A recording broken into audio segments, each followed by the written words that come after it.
up a hair, put down my backpack. Hey everybody, it's Mike, KO4PDI. How are you today? It's day 2 at Hamcation in Orlando, and I'm standing here with the world famous, handsome, debonair, Ray Novack. How you doing, Ray? Doing well. Hello everybody that's watching. What do you got new and exciting for everybody here at this event? New and exciting, I mean, it's kind of tongue-in-cheek when you say new. It is exciting. Our PW2. Right. We've spent the last 4 years marketing that it's coming. We're getting close. We're looking at this spring of having it be able to be released. Okay, explain to me, because I'm a new guy. I've only been a ham 3 years. What's a PW2? PW2 is our power amplifier. So 1 kW. That. That's what he's talking about. Now we know. Okay. One of the real cool things about it is you've got a remote control head. Bringing this over so you can show me. Go ahead. All right. You've got a remote control head. Depending on how you want the amplifier configured, you can either have it remote. It's a freaking transformer, folks. That's pretty sexy. You can either have it sitting on your desk like this as one unit. Right. Or have this hiding somewhere. Touch screen, yep. Wow. So just like all of our HF radios, the user interface is very similar. You want to jump bands, you can put it to automatic, so it tracks your ICOM radio. But we'll go ahead and power it off.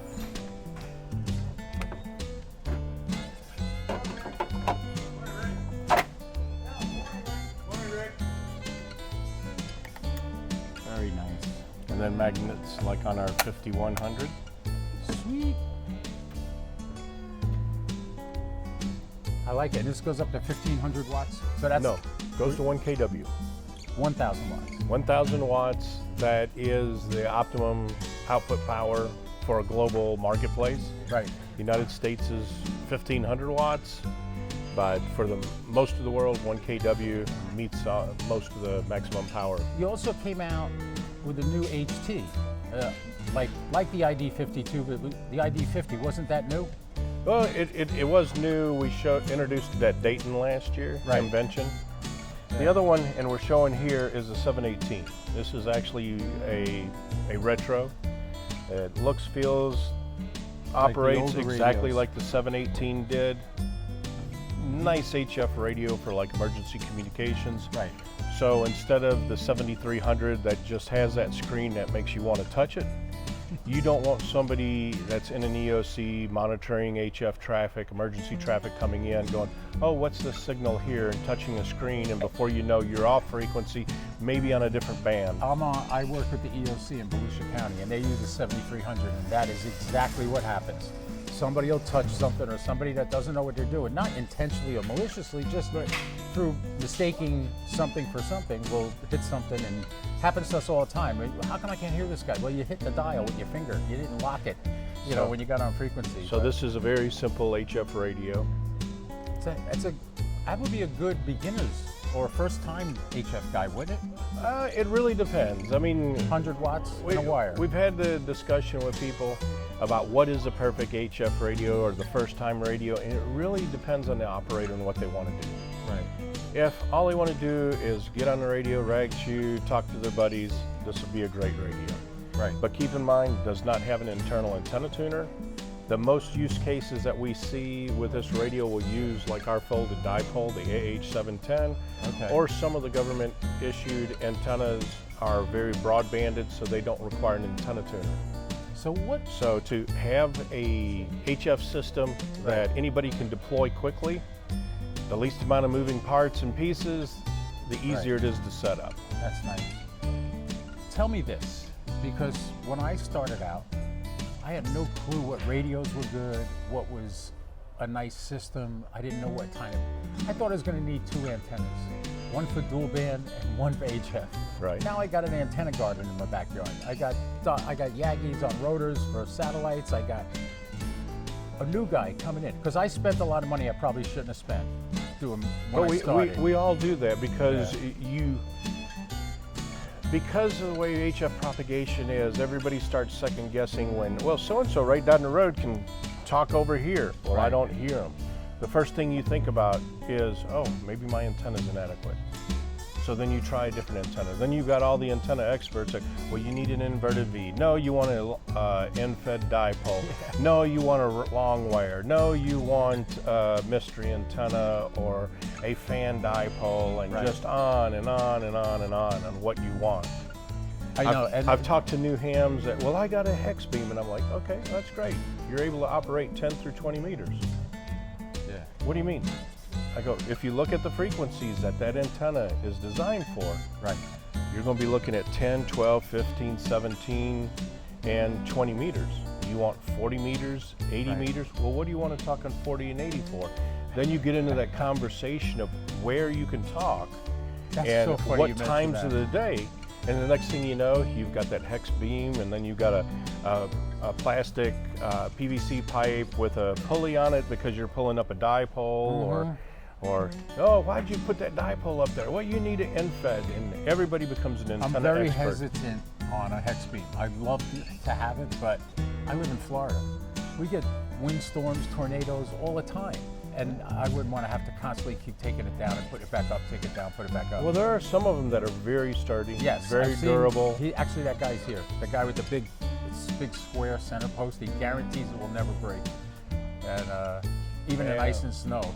I've even seen ads 10 years ago. This will be the last radio you'll ever buy because you can firmware update it. No, that doesn't work. But like I said, when I started, I didn't know what I was talking about. And I had people trying to tell me, slow down, take your time. And I'm like, no, I got to try this, I got to try that. And people think I spend a lot of money.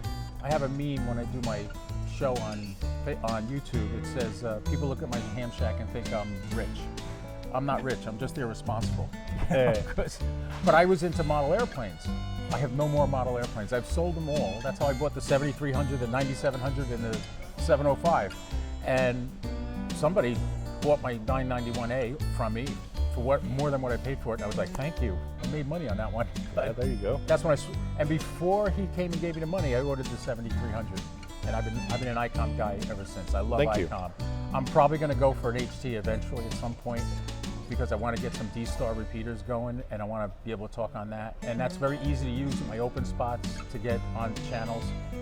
So I'm probably going to go for an ID52 eventually, but well, and he just happens to have one right over here. Oh, look, he's showing me all of these. Which one am I taking home with me, Ray? Whichever one you want to give me, I'll take them both if you want to get rid of both of them. Boy, if you knew how many times we hear that in the show. If you don't have room for that, I know where you can put it. I got that too. I worked for the phone company in New Jersey. And people say, oh, my brother works for the phone company. Where? Cape May. I'm in Bergen County. And I'm like, yeah, I don't know everybody in the phone company. Sorry, but okay, so this is the 50? Oh, so this is the 52? So we got the 52 and the 50. This is the one Mike is raving about. He has it with him. He just got it. Yeah, MRD loves this radio. He just got it. He was telling me how long the battery life is on it. Yeah. The 52, the battery life is going to last about the same amount of time. The benefits you get here, if you do anything Bluetooth, the 52's got Bluetooth built in where the 50 does not. Okay. It's not an option for it. There's no way to upgrade. So that's going to be one of your sacrifices. The screen color, having a color display on the 52 versus the 50 being the light blue background. It's really what you prefer. Right. I love this one. That's the one I want to get eventually. I like that it's dual band. I can get all local repeaters and stuff on it. This would be really nice. Now, one of the things Good Game pointed out in one of his videos, and it is a function of the 5100, is when you go into your DR mode, you can click scan, select normal, near repeater, all, near repeater DV, or near repeater FM. I see what you're talking about here, right there. So when you select like all, and our competitors that do D-Star, they do not have the capability in the radio to do this, and one of our competitors that does their own, they don't do this either. The radio looks like it thinks that it was in Portland, Oregon the last time. So it's running the scan list around Portland. If you were to drive between Portland and Seattle, it would automatically change your scan list based on where you are. Ray, you gonna make me get another radio to put in my car? Is that what you're doing? But the thing is, no. Both of these radios do that exact same thing. That's what I was thinking. That's cool. So if say you're here in Orlando like you are right now, Right. once it gets its GPS coordinates, you can update that list with dstarinfo.com. They drive their database off of Repeater Book, Okay. which I learned the guy that developed Repeater Book is from the Portland area. Oh, I didn't know that. He actually developed that website, or that Repeater Book, for his own use because of all the different directories having outdated information. Right. Anyway, you can download it because they take either an SD card or a micro SD card. You can have different travel profiles. So you could have one for Orlando, one for Dayton, one for your home area. You load it, GPS tells you where you are, you immediately can start scanning your local repeaters. Wow. That's one thing I've always liked about D-Star, and I noticed that on the 705 I can do that too. Yes. And I love it. I love that I can do that. On my Go box that I made for my 705, I put a duplexer in there, so I split out the 2 meter, 70 centimeter to a different antenna from what's going into the amplifier, and it works great. And do I do that? Do I use that like that? Probably not. Not that much, but I have it available to me if I need it. That's why I love it. And I love that you can do it. And this one here, I know this is a dual band full duplex radio, right? No, Oh, no, this is it not will full mute the duplex. sub. No. Is the 2730 full duplex? Yes. That's In the fact, one Digital Rancher did a very nice video showing working the ISS Yeah, with Rob. us. Rob, I was with him in Huntsville. Okay. He's here too. I just saw him this morning. It's amazing how he gets the picture, what's looking off the antenna and what's looking back at him, and this is what he uses. Yeah. He uses the 2730, which is still a relatively inexpensive radio. Yes, it's it is. not that bad. So I may end up getting one of those before I get one of those, because I want to make a Go box, and it also has CIV control also, doesn't it? Yes, and I've heard, I haven't tested it, that the SAT tracker box Works with that. Works with that and controls the radio. Yeah, so. just like it does on a 9700. It's amazing, the SAT box basically just works with ICOM radios. So I don't know why they did it that way. People with Yaesus are asking me, and I'm like, from what I know, all they do is ICOM radios. So, because one of the reasons why Yeah. is the CI5 protocol has been the protocol that we've been with since the very beginning of computer interfaces. Wow. So the CI is computer interface, and it's version 5, Roman numeral 5. Right. So whether you have, I'm trying to remember how far back we go, if it started with the 271s or the 275s, but the 275 and the 9700 has the exact same command structure to change the frequency. The only difference is the address of the radio. So we've been doing computer interfacing since the late 80s in all of our products. Right. It's just as the community grows and has more demands for more control, Right. then we introduced the standby mode, so the radio could be asleep, consuming less power, but when you want to control it, it'll wake up and then you got full control. Wonderful. The good news about the SAT box is they're coming out with a new version that has Bluetooth built in. And I said, does that mean I can use it on my 705? And they're like, we're working on that. We don't have that set up yet, but we're going to make it so we can, which is great. Well, that'd be good. Yeah. I do a lot of peripheral stuff with the 705 using Bluetooth. I got the little, what do you call it? The VS3. The Stack 5 Okay. box. And I take like the recording buttons, the playback buttons, I put them on that. So I still keep the meter on the screen while I'm doing Parks on the Air, which is nice. Cool. And I also have a wireless Bluetooth headset that I use with at the same time. It was a little tricky figuring out how to set it up, but I got it and it works great. And that's the thing I love about all ICOMs. It's like the least common denominator. They give you what you need, not a bunch of mishigas, which is a Jewish word for BS. They don't give you all these things that, there's things you can do that are more complicated and everything, but if you don't need that, it's very simple to get from menu to menu to menu to make sure everything's set up right. Yeah, That's why I appreciate ICOM so much. It's really. I'm not just sucking up to him. I'm telling you. He's the one that convinced me to go to ICOM. I did, and I haven't regretted a minute of it. It's so funny to see some of the marketing out there that easy to use, but then you have a 200 item menu list. I'd say about 10 to 15 years ago, we switched over what we call a smart menu system. Right. If you're in sideband mode, you don't need to know the commands for RTTY or CW mode, so why put it in the list? Right. Well, you said something to me a couple of years ago. Why every time you come out with a new radio do you have to reinvent the wheel? This is why all the ICOM radios, the 905, the 705, the 7300, the 9700, the 7610, they all have these simple to understand menus, touchscreens. It just, you flow through whatever you need. Oh, I watched something like, I'll key my mic, and this is what I learned. I was using SDR control on the 705, and I went to do voice after that, and the mic wasn't working. And I thought I broke it. And I was, especially since I bought it used, and I had no warranty on it, and I'm like, oh man, it's gonna cost me a fortune. It's always the radio failure, not the cockpit failure, right? Well, it turned out I just had to change the what is it, the mod off, when data mod off was set for USB. It should be set for mic. So all I had to do was go in and change it back to mic, and the mic worked fine.